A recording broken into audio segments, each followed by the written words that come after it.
Welcome to On the Ballot with Ballotpedia, where we connect people to politics by providing neutral, nonpartisan, and reliable information on our government, how it works, and where it's headed.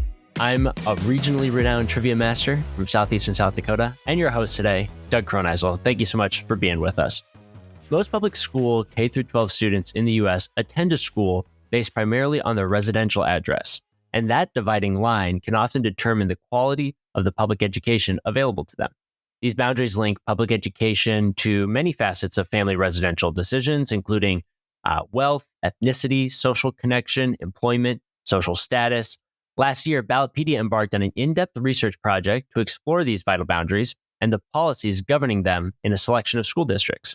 We are really excited to have learned so much in the process, and today I'm joined by Josh Altic, Ballotpedia's Director of Research, to help us wrap our heads around the findings. Josh, thanks for coming on the show. Of course, happy to be here. Yeah, I know. I feel like you and I both are very much in the weeds with like a lot of school boards. I typically, when I find myself joining onto the podcast, it's to talk about something school board related, and probably the same goes for you. Yeah, we've both been focused a lot on elections, so this was kind of a change of pace in the same arena. It was nice. Yeah. I mean, definitely that's a great kind of segue into the conversation, because we have talked a lot about school districts on this podcast, most of the time about school board elections. But this topic that you've been researching is more on the policy side of things. So just to start, could you give us a general look at this research project and what we were trying to uncover? Sure. So the basic premise was to look at the policies at a both state level and district level that determined how school districts allocate students to different schools. So how do you decide which school your student gets to go to? And across the spectrum of policy, there's lots of different issues. There's whether parents have a choice or whether it's determined entirely by where they live. What that choice entails in terms of whether you can go across to different districts or to different schools within your own district. And then also how much access you have to various programs that sort of give you different options. So what are the sort of the bureaucratic hurdles you have to overcome? So we were mostly interested in kind of taking a first stab at looking at what those district specific policies were, because they're kind of a black box. There's not a lot known or compiled about how these lines are even drawn, who determines them, what policies go into drawing these lines. So that's what we were kind of looking at, and we learned a lot and are looking forward to kind of moving forward with that knowledge and expanding the research.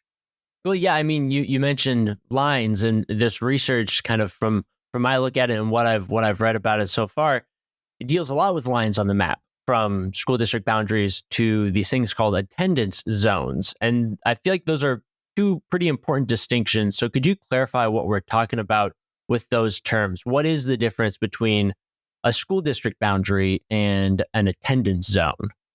Right. So there's two different sets of lines that sort of determine what school your child can go to.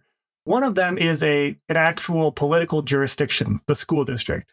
So that's like a city boundary or a county boundary. It represents a lot of different government authority, government jurisdiction, including taxes, including a variety of different facets of that government's authority.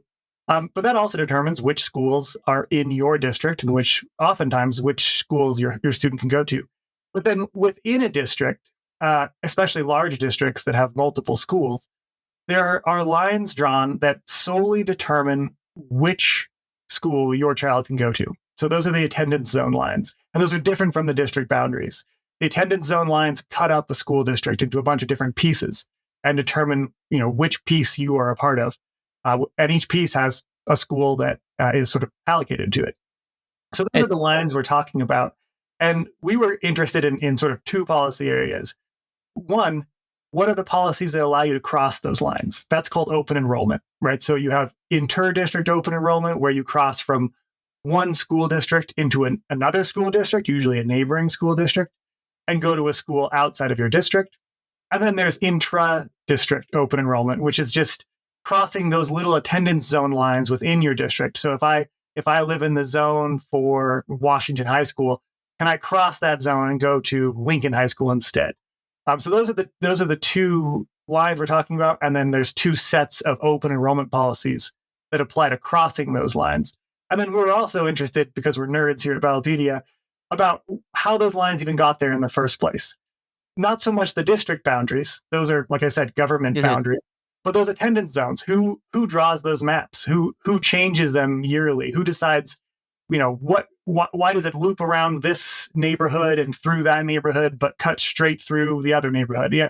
How are those decisions made? So that's the attendance zones portion of our research. That's a really interesting. I mean, because broadly speaking, one of the things that comes to mind when you talk about these lines, these attendance zones, and how they change. One thing that we also love here about Ballotpedia, but we're not talking about today, is redistricting, right? So the process where you draw new political boundaries to account for population changes. Does it feel like something similar like that happens in these larger schools? I mean, in my school district, there's one high school. So it's one school district, one high school. You don't really have a choice. That's the high school you're going to. But in those larger school districts where you might have a handful of high schools or middle schools that, can kind of be dispersed throughout the city, do they also take into account things like population changes at like a 10-year interval? Or is that more so something where it's like, one school district does it this way, the other school district does it that way? So the concept of redistricting is all about elections, basically, and vote totals, and how to arrange the voting demographic. And of course, you have the concept of gerrymandering, which is all about strategically arranging that voter demographic.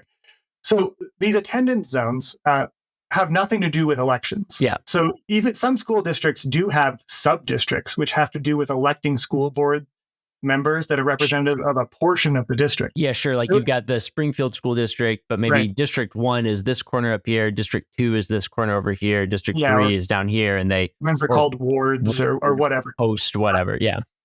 These attendance zones, we actually kind of expected there to be some cases where they just overlapped, where they use the same boundaries, but they didn't. There's no overlap whatsoever. So these have nothing to do with elections. Wait. So like in those school districts where you've got the school district and they chop it up into 5 sub-districts for elections. So everyone in Ward 1 votes for a representative on the school board. Everyone in Ward 2 votes for a representative on the school board. But what you're saying is that the attendance zone lines just totally go all around. They don't follow those political lines whatsoever. That's right. That's interesting. So it's the one factor that doesn't play into attendance zone boundaries at all is elections and the voters. Yeah. But you have so many others. Like the classical example is like in Friday Night Lights, where there's the sports team, right? So you want all the best athletes to be going to the one high school, not the other high school. So you draw this squiggly, weirdly shaped line to include those residential addresses in your school. And that, we didn't run into a lot of instances of that, but it certainly happens. But more commonly, what you have are residential housing cost concerns, socioeconomic concerns, and in many cases, kind of holdover racial concerns, where there are these quote unquote natural communities that have formed, and there's a lot of pressure to not disturb them. And there's pressure from, like I mentioned the real estate side of things is huge. You have some parents who are paying hundreds of thousands of dollars more for a house as a premium to be near the school that they want their kid to go to. So if all of a sudden you redraw that so that they're no longer in that zone, you can see how those parents might get a little bit upset about that. Yeah. So there's all kinds of these pressures that go into these zones. Pretty much the only one that isn't relevant is elections.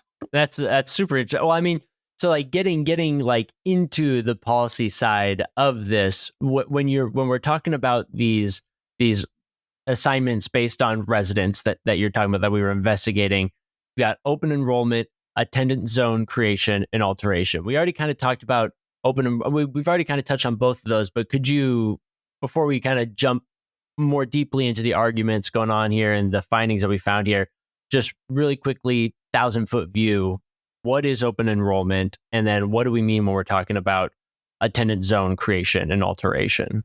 Yeah. So open enrollment is, like I said, it's the policy aspect that allows students to jump across those boundaries.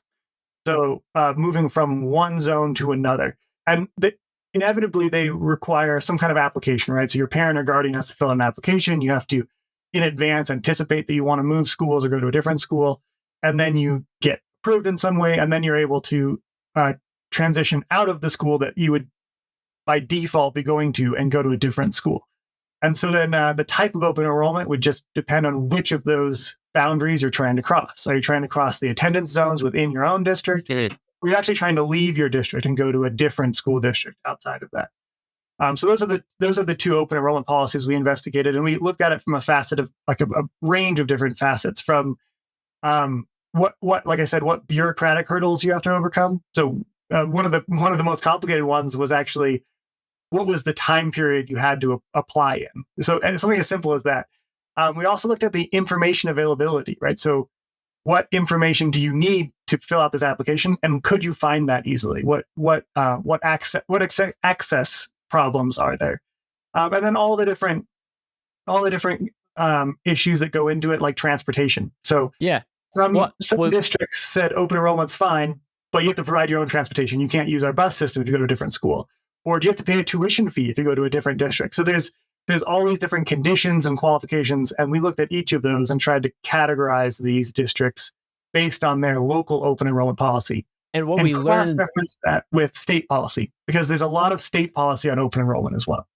But then one of the things like that, it sounds like we learned from that was a lot of these things are left up to the districts, right? Like you have state laws on things like that, but information availability, sometimes a state will say you need to post this here and you need to post it in this format. But a lot of the times when it comes down to like when that information is available, where you can go to find it, that comes down to like how someone sets up a website. So like, did you find that was the case with a lot of these instances where the policy, like the baseline policy might be there, but then when you get down to the actual implementation of the policy, it takes on all sorts of different shapes and forms? Yeah, so state laws varied a huge amount, and that was sort of our first step, and the research has all been done on that, so we just had to go look at it. And really the state laws fell into kind of 3 or 4 buckets for each type of open enrollment. There were states that mandated open enrollment, right? So districts had to provide open enrollment either inter-district or intra-district. Then there were states that just said, okay, sure, you can do it if you want, but you don't have to. Kind of an opt-in, opt-out situation for the districts. And then there were states that had conditional laws, right? So if your school is a really low performing school, maybe in that case, you're required to provide open enrollment options. And then there were some states that didn't say anything at all, right? So that was kind of a voluntary by silence scenario.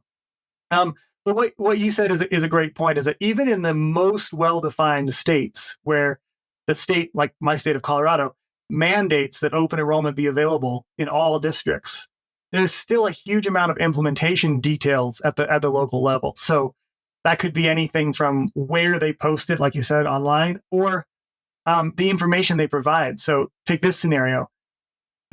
Even with the best open enrollment policies, the thing that determines whether you can transfer is still almost always school capacity. Because usually you'll be wanting to transfer from a school that's seen as not as good to a better school. But all the best schools are already at capacity because all the parents want to go to them.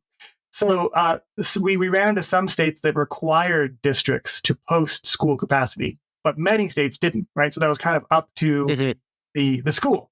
So if you're a parent thinking, oh, I want to transfer my kid from this school to a different school, maybe you have a short list of 3 schools.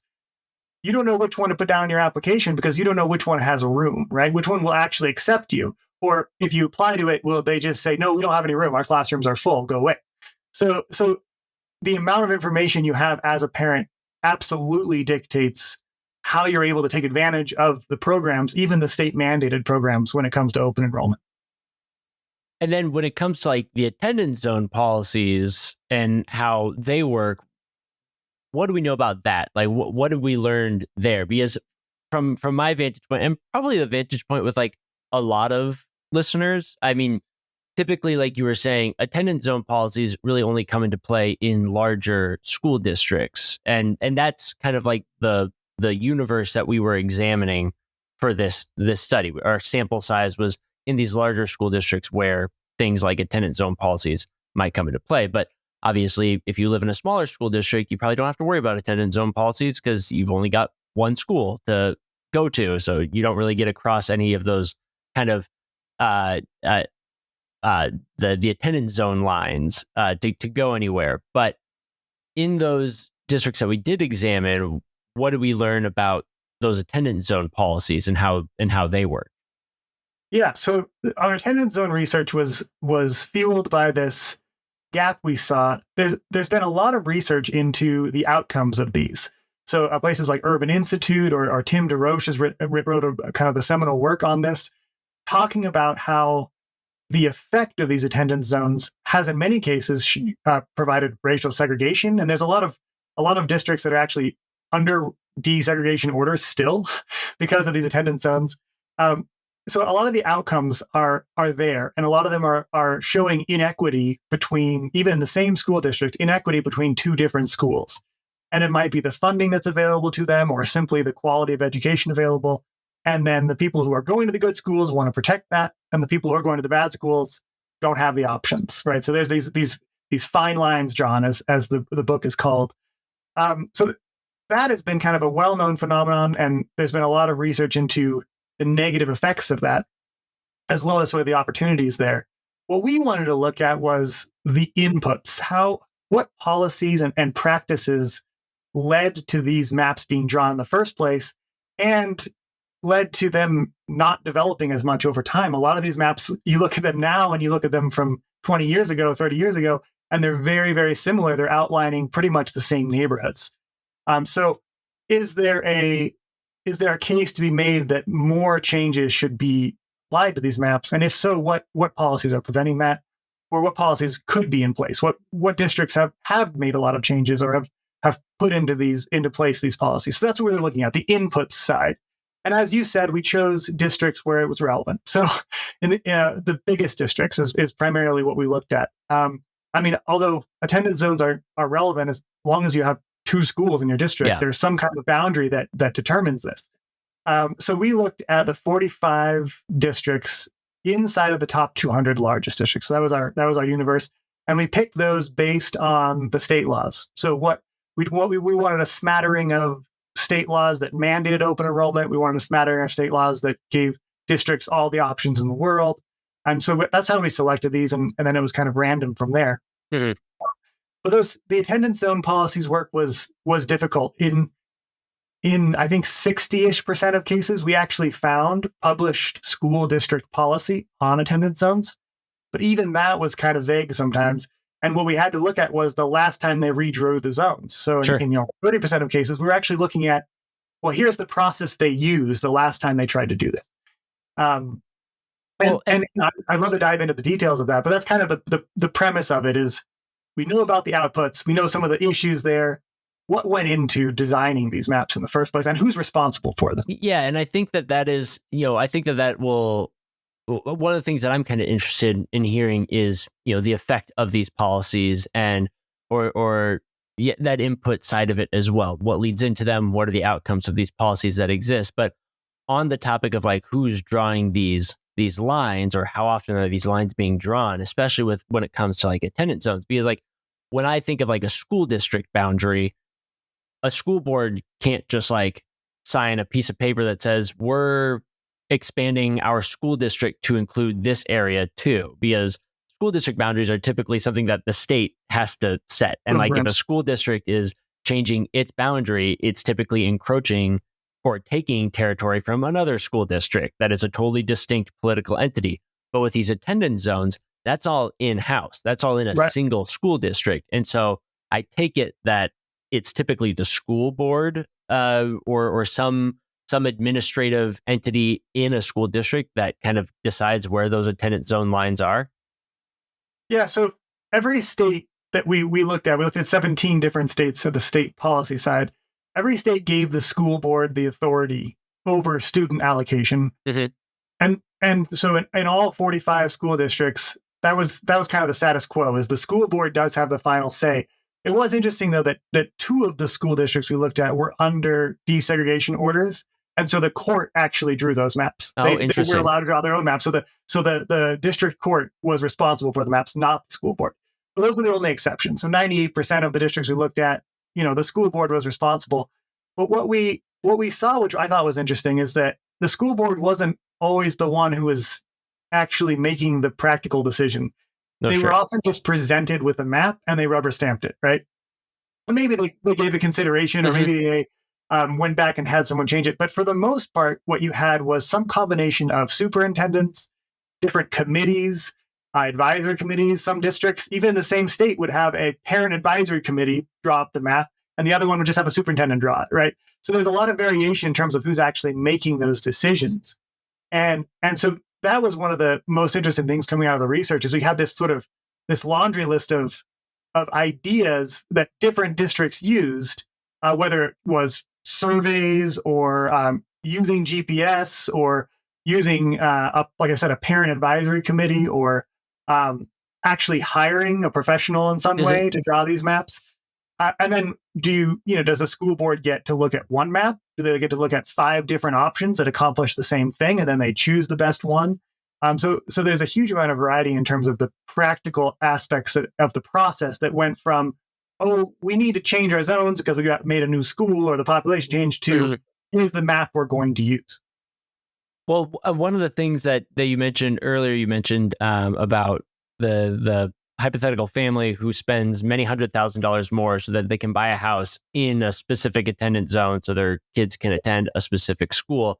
One of the things that kind of comes to mind when you're talking about the process of drawing these lines or making that decision is input from the community itself. Was that something that we saw playing a role in it? Like, do these happen in meetings that parents can come out to and say things? Because I assume if you're the person who spent a couple $100,000 more for the house, and then you get a letter in the mail that says, "Hey, we're going to change what school you're allocated to," like you said, that parent would probably be not super thrilled about that right off the bat. So it's what is that process like as far as involvement from the people who ostensibly have kind of the most to gain or lose by virtue of these changes happening?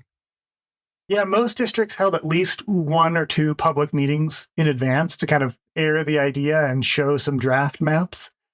We looked at 2 things. What were the inputs beforehand? And then was there a protest process? And we did not find, I think there was one district that had a formal protest process specifically for maps.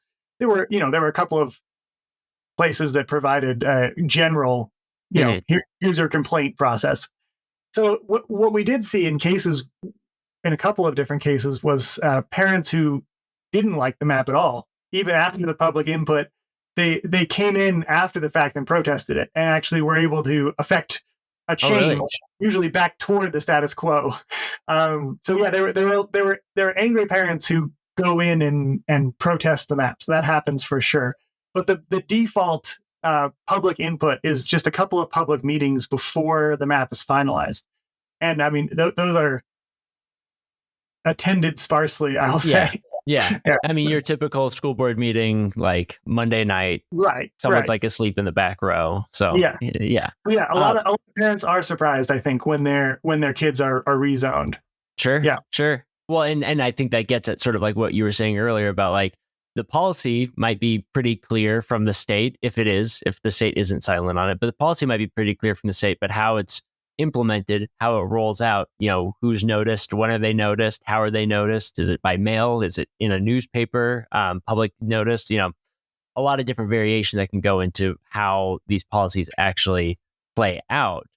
One of the things that you touched on a little bit earlier, and you talked about the 2 districts that had desegregation orders.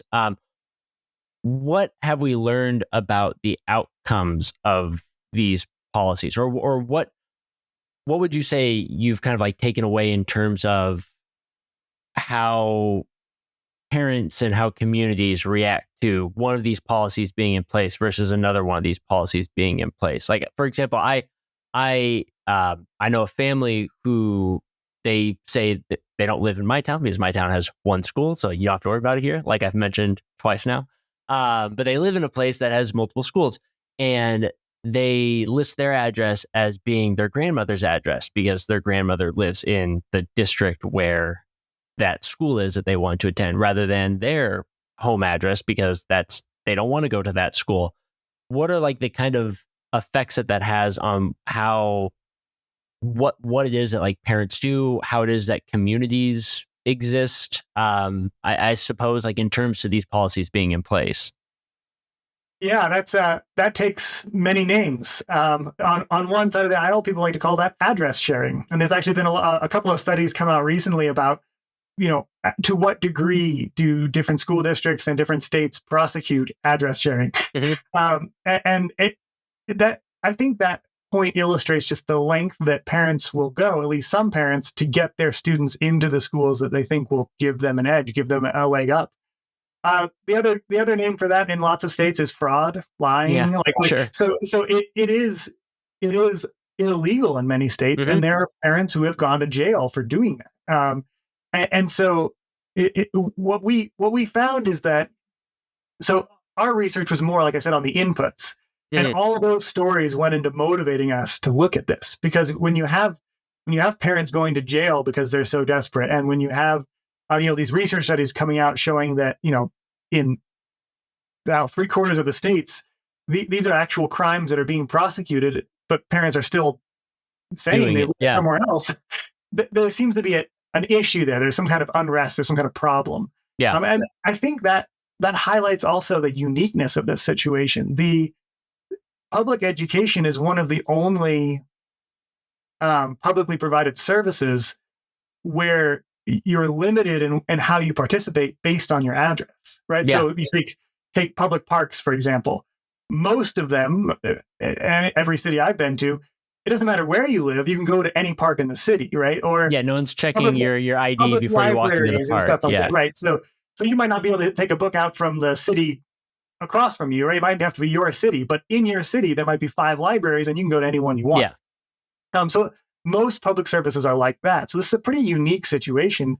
And one of the things we were interested in is, well, why are public schools still using this system when even in the education sector, a lot of different places are using it completely different systems. So you look at the charter schools that are popping up, they don't have geographic boundaries that determine their customers, their students. They use like a lottery system or some other system like that. And even in California, the legislature several years back removed this system from the community college level. They said, well, let's get rid of these community college attendance zones and just go based on a lottery, based on attendance, based on first come, first serve, or something like that, instead of saying, if you live here, you have to go to this community college versus that one. And so there are lots of options for allocating students to schools that don't necessarily rely on this, non-overlapping geographic boundaries idea. So but every school uses it. Every district, 3 through 12, uses it. So it's very entrenched. And I think, like I said, there's a lot of pressure from real estate, from teacher unions, from all the powers that be to keep it that way. And there's lots of reasons to keep it that way. So one of them might be that it kind of, the argument is that it strengthens the local school because you have a guaranteed student base for that school, right? Which is typically how schools are allocated for funding. I mean, state funding formulas typically take into account how many students are attending a school. So it makes sense to carve up your district and say these students go here, these students go there, especially in a world where the district is providing equitable education across all the schools, right? Yeah. So if the education's the same, if it's the same quality, then this is an easy way to decide where students go. But when you start looking at some districts where there's some holdover from, say, the red zoning that happened with racially biased mortgage loan stuff, or when you have a road system along which these were drawn that is problematic, and you have a student on one side of the street going to a school that gets 50% less funding because of local property taxes or something like that, then you start to get these highlighted scenarios of inequity across the school district. And that's the driving force behind this conversation. I think it's what people are most concerned about when it comes to this public education promise. And the promise was kind of epitomized by Brown versus Board of Education, this idea that separation doesn't lead to equity, right? Whether that's along racial lines or socioeconomic lines, you can't really say, well, they're going to be separate and then also be equal. So that's the thought process behind this, for sure. Well, and that kind of it feels like you kind of have touched on like two sides of different coins, not of the same coin, two different sides of the argument, and that's something that we probably talk like a lot about. But what are some other arguments that have been made in favor to one thing or the other? Like, what are some arguments in favor of making the policies and the lines more permeable, allowing people to move more freely rather than being based on that residential location? Is it mostly like, then I'm able to access the school that has the resources that I want for my kids, or are there other arguments that go into that as well? Yeah. One argument is that allowing the choice, right? And open enrollment speaks to this too, is allowing public school parents choice between schools will actually provide incentive for the schools to sort of have a healthy competition between each other, right? Oh, sure. If you're guaranteed... They're trying to attract students, right? So imagine a grocery store that has a geographic boundary around it, and everyone in that boundary has to go to that grocery store. The grocery store won't have to be worried about its customer base, right? Yeah. Because it has guaranteed customers. And so not only do you have guaranteed customers, but like it's like no one's forcing you to go to the grocery store. Like you could go hungry if you don't go to the grocery store, but like there are laws that require you to go to school, and so like you can't, it's even more so. Kind of taking that analogy a step further. Yeah, so that's one argument, is that a rising tide would raise all the boats, and that if you had schools that were concerned about attracting students on a more regular basis, they might implement policies and practices that actually improve the education throughout the entire system. So that's, and looking at, I kind of want to dive into some of the details we found just a little bit. It was one of the conclusions we had was that these attendance zone maps are underdetermined by policy. So there are all of these, basically there are different principles that you're supposed to use, and all the districts had different ones. Few of them were set in state law. Most of them were at the local level.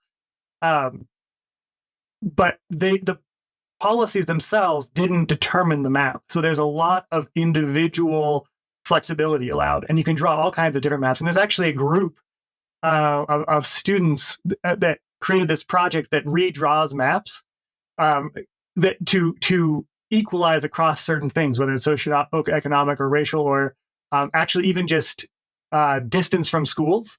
So they show like, well, here's how it is now. Here's how it could be, following all the same, basically the same rules. But I wanted to, so in the 45 districts, the key thing that all the districts had, almost all, was that it was just about school capacity. And that's the primary function of the attendance zone, is to distribute the students properly across all the different schools.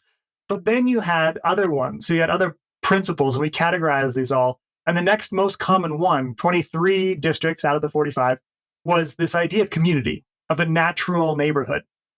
And that was an interesting one because it's extremely appealing to parents. They love, a lot of parents seem to love the idea of like, oh, everyone in our neighborhood goes to the same school. We all have the same high school flag up. There's this like kind of lifeblood of the community sort of feel to it. Yeah. And so that's all great. And that all feels good and works well and integrates the school with the community.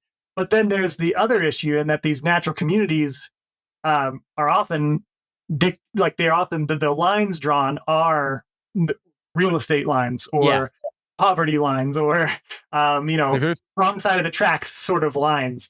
And then you get these scenarios where there's a lack of equity, both in terms of funding and quality on one side versus the other. So that was almost like a double-edged sword in terms of and like I said, it was the next most common articulated policy on how to draw these maps. The next most common one was which I feel like we should pause, is it seems like a kind of hard thing to articulate at the end of the day. Like when it comes down to like define, I feel like I've seen examples of this, of people like having a city and they're like, circle or draw out the line of where you think this community is or where this neighborhood is, and people will all have very different lines kind of trying to describe the same thing. So it's not really a concrete, like community is not really a concrete there's a lot of subjectivity there for sure. Exactly. Yeah. And that's what I mean by that's an aspect of what I mean by undetermined or underdetermined, right? Is that you still have whoever's drawing these lines still has a lot of discretion. Mm-hmm. The next one isn't quite as arbitrary, but it's transportation. Okay. So a lot of these districts have kind of defined bus routes already, and they don't really want to mess with those bus routes, or there's just a clear way in which the transportation works best. And so they actually base the attendance zones on the transportation system. Mm-hmm. So that was one. And then there were 13 out of the 45 that actually had provisions that we classified as diversity or equity related provisions. So those 13 districts actually took into consideration, well, let's try to make these equitable in terms of keeping the attendance zones diverse racially and socioeconomically. And then there were 7 that had requirements about frequency, right? So this addresses the idea of parents not wanting their student to be rezoned like 50 times. Sure. And so some of them had the requirement that, a single student couldn't be rezoned more than twice throughout their K through 12 year, whatever. Or the principle was just to minimize the number of rezoning efforts. So, and then there was one district that had actually a state provided, but a specific one. It was for this specific district. The state law said that you couldn't base anything on rezoning based on race. So you couldn't take race into consideration at all. Wait, so the state passed a law that said this single particular district cannot do that. It was in Georgia, yeah. So that it was almost like an anti-equity. Yeah, like kind of the flip side of what those other 7. You can't consider this at all. You have to use the other criteria. So looking at those are the categories we put them in. And like I said, I think the key takeaways were A, these are underdetermined, and B, there's an interesting the 2 most common ones kind of have this double-edged sword idea to them, where there's something good that they're accomplishing, but there's also the danger of it being extremely detrimental long term and preventing kind of equitable efforts from moving forward and having this penchant towards staying with the status quo and not affecting change through these zones. Well, I suppose that's another one of the arguments said in favor of making the lines a little bit more fluid or being able to cross them more freely is to kind of get around some of those items at the very top. Yeah, I think that's right. And like there were I think there's like a handful of attendance zones in the country that actually overlap. And that was an interesting idea to me. We didn't find any in these districts. Wait. So it's like the zones where it's like, if you live in here, you go to this school, they'll actually overlap with each other. So you could find yourself living in a place where you could go to like either school. Exactly. Right. So you have a choice in that situation. And you have a choice by default, as opposed to having a school by default, and then maybe an avenue to choice if there's an option. Right. Yeah. That's a really interesting idea to me because there's no government authority or jurisdiction aspect to these, like there is with the district boundary. So why are they all exclusive? Why do they create a patchwork of exclusive regions across the country? Why not draw them so every attendance zone has 3 schools? And then you use a first come, first serve or a lottery system or whatever you want to decide those. Yeah. Because sometimes the school, we saw some cases where the school you were zoned for wasn't even the closest school to you. It might not have even been the 3rd closest school to you because of how these zones are drawn. It's like maybe a squiggly line that goes off a couple miles this way, and you're just at the end of that line, so you actually have to drive all the way over here to go to school. Right. You can't go to that one. And the natural neighborhood just happened to end right next to the school as opposed to farther away from it, right? So you might live really close to a school, but not be zoned for that school. So there's stuff like that I think it makes sense when you look at the details for how it exists and why, because it's a lot simpler to allocate one student to one school. There's and to make them, geographically distinct. But there's no actual reason why they couldn't overlap, or that you couldn't just use a GPS metric. So, any school that GPS tells you you're 20 minutes from, that's fair game. Design for those, and then you pick based on some other criteria, whether it be, like I said, a lottery system or something else. So, and the mystery to me is that problem's already been solved, right? There's a whole system of schools, the magnet schools, the charter schools. Yeah, that operate with use a lottery system or use some other, like first come, first serve, some other way of determining which students can go there. So it's fascinating to me to see that these lines have existed for so long. The system is still going strong, and there's so much resistance to really changing it, even though, and I'll say this last thing, it's the school board so we looked at, I pulled up the actual numbers. So we were looking at 17 different states for this pilot. We want to do all of them as soon as possible. But in 4 of those states, there was no state law mentioning these geographic zones at all. And then in 4 of the states, there was like an implicit authorization to use zones. Yeah. But it wasn't required. So like in Florida, for example, the state law says something like the school board shall determine student allocation, where students should go, student enrollment, and they can use geographic zones. It says that they don't have, right? So even the state law is kind of allowing for this. Yeah, it's like if you want to do a lottery, you could do a lottery, but you could also use geographic zones. In some states, and then there were 4 states that dictated geographic zones. You have to do it this way. So it's kind of a mix. It was like almost a 1/3, 1/3, 1/3 mix, and then the rest of them just didn't say anything about it and didn't require it or forbid it. So there's a lot of options available to these school boards that no one's using because it's just not done. It's just the public school way is to use these attendance zones. So I thought that was pretty fascinating. And then one of the goals of this research, I think, is to start getting a much larger data set. Yeah. And being able to cross-reference all these specific policies, these district-specific policies, with some of the most atrocious outcomes, and say, all right, is there a principle or a policy being used that just so happens to end up in some of the worst cases? And then you look at the ones that are good, the ones that are doing great, the ones where the attendance zones make sense. What principles are there? So are there some patterns there? And then highlighting the fact that these aren't really that necessary. They just exist. And if I were a school board member, it would just be a huge headache to do away with this system that has worked for so long, right? Sure. Yeah. Well, and especially when it comes to kind of basically like you talked about some of the arguments, like on one side of making the lines a little bit more fluid, but then the arguments on the other side of keep them a little bit more concrete are kind of in the realms of sort of what we've been talking about throughout, of like people make life decisions, like monumental life decisions, like some of the biggest purchases they ever make in their entire life, they make with the idea of an attendance zone at like the forefront of their mind. And then to just kind of like upend that would probably make people unhappy, to say the least.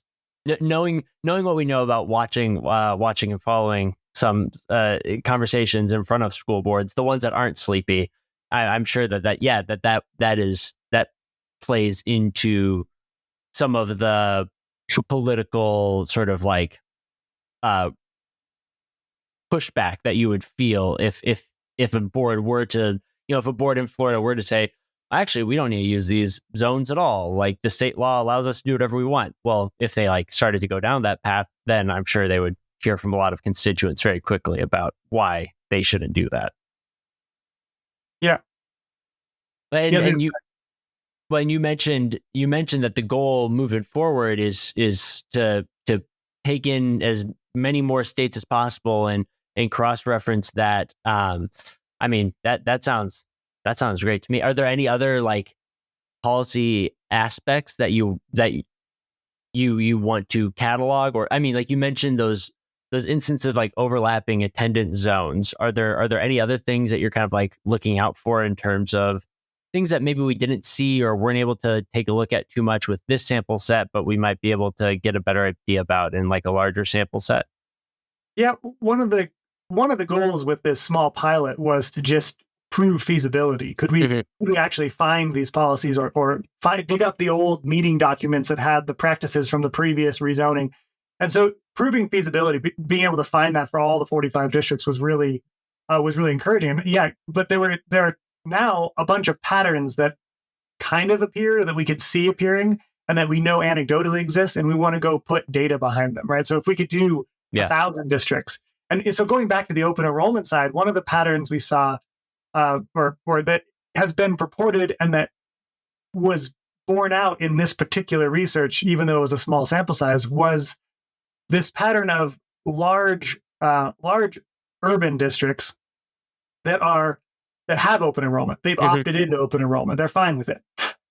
But then what you have is a smattering of surrounding suburban districts, often with the preferred schools, and they have opted out of open enrollment. They don't want students coming from other districts into their districts. So you have this sort of donut-shaped hole or shape of districts that are saying, well, no thanks, we'll just keep our own students and not really accept any students for this transfers. And that, of course, relates to inter-district open enrollment, kind of crossing those district lines. So seeing that pattern, seeing if that pattern kind of bears out over a much larger like other sample, cities really or other large areas.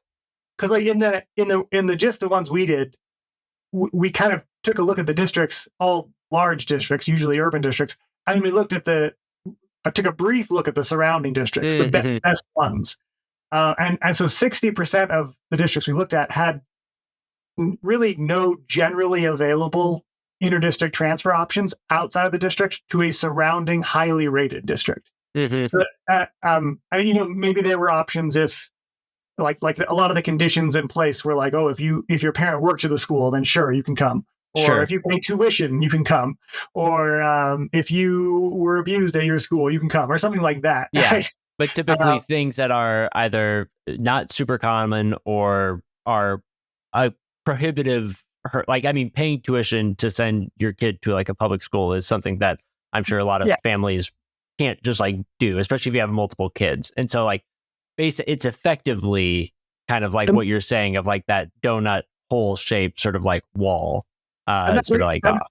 Bringing us back to kind of the socioeconomic access issue too, right? If you're having to pay tuition or even provide your own transportation to these districts that are, or these schools that are 35, 40 minutes away, that can be a prohibitive impediment to, some people, while not to others.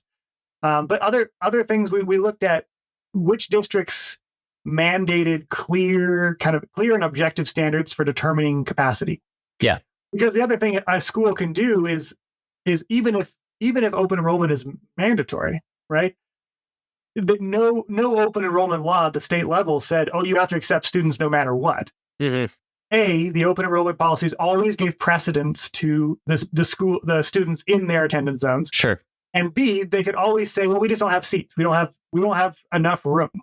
So we found that 56% of districts did not have any sort of objective standard for capacity. It was just like the superintendent said so, like or a the vibe. principal said so, right? We feel full. It turns out our parents like smaller class sizes, so we're going to stick to 12. So it was kind of this vague, and it's such a core policy area, like the number one thing of open enrollment.